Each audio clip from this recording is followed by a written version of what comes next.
Hey, welcome back to the Monsters Mornings Radio 104.1, live on our YouTube channel and also live on the iHeartRadio app. I'm Russ Rollins, along with Carlos and Angel, and this is a really cool thing. Very big surprise today. We have Dane Cook on the line with us right now. How you doing, Dane?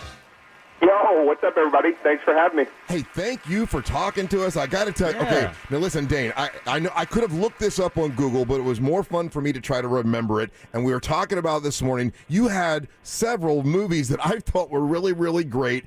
Did you not have a movie where at the end of the movie, it's like you realize that you're the little girl's father or something? It was like a feel-good romantic comedy. Was that one of your films? Every once in a while, late at night, I'll come home after some gigs, and I'll turn on the TV and flip through the channels, and I'll come across a movie that I did, and even I'm like, I don't even remember doing this. What is this? So, yes. So yes, it was me. No, I remember thinking, damn, the guy can really act. You're one of the guys that kind of breaks the mold, and we've said this for many years. Like, usually stand-up comics are not particularly attractive, other than Dane Cook, who like all the women always loved you. You know, when did you start your career, Dane?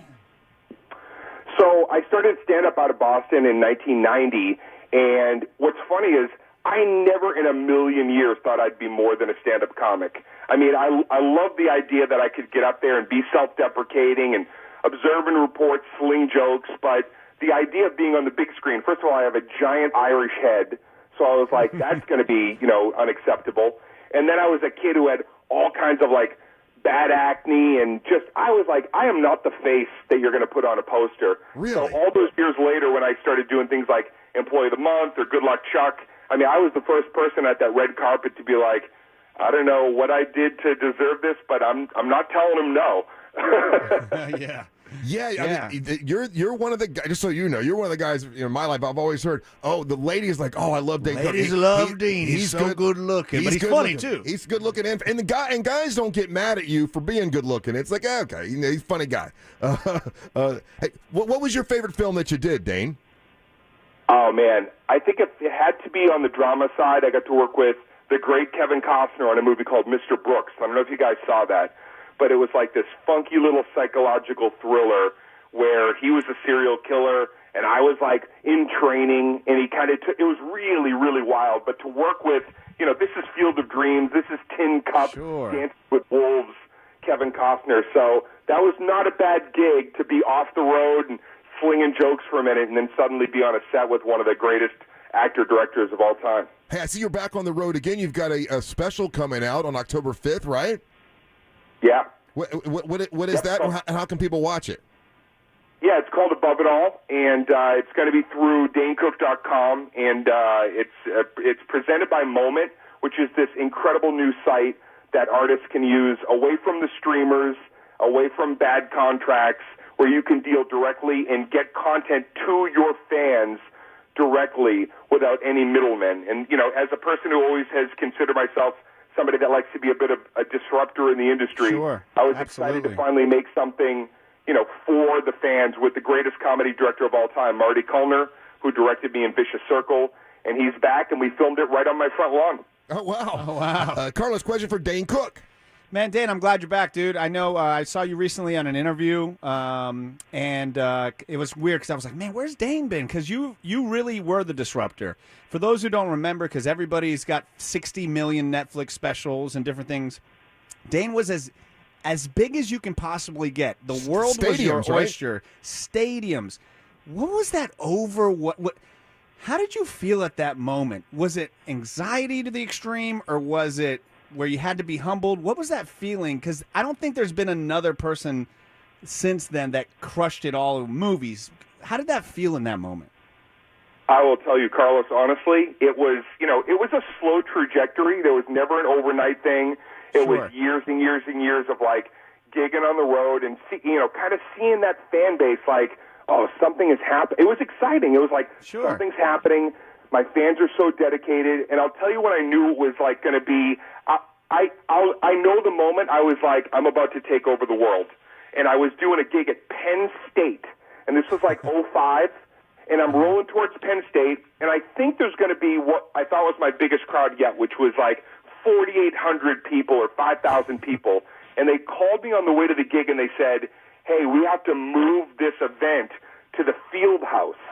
And I said, the Field House? Well, how many people are going to be in there? And they said, we've got about 12,000 people here to get into the show. Wow. So we moved to the Field House, and I ended up on that night. I remember I left the stage.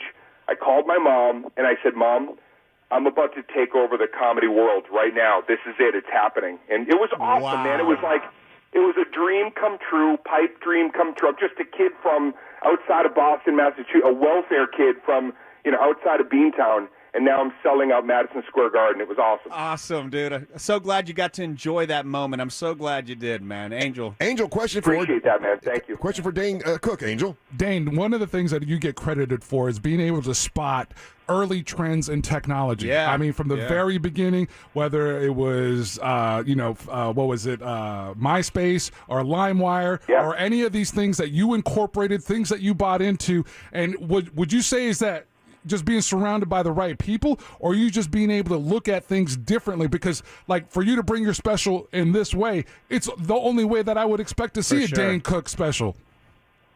Yeah, it was like I knew that if I was going to do this, I wanted to do it in a fashion that had never been done before. I knew I was onto an idea. I was like, I'm going to film this for IMAX. No comic has ever had a stand-up comedy special shot on IMAX. So basically, my big Irish head was going to be the biggest you'd ever seen it.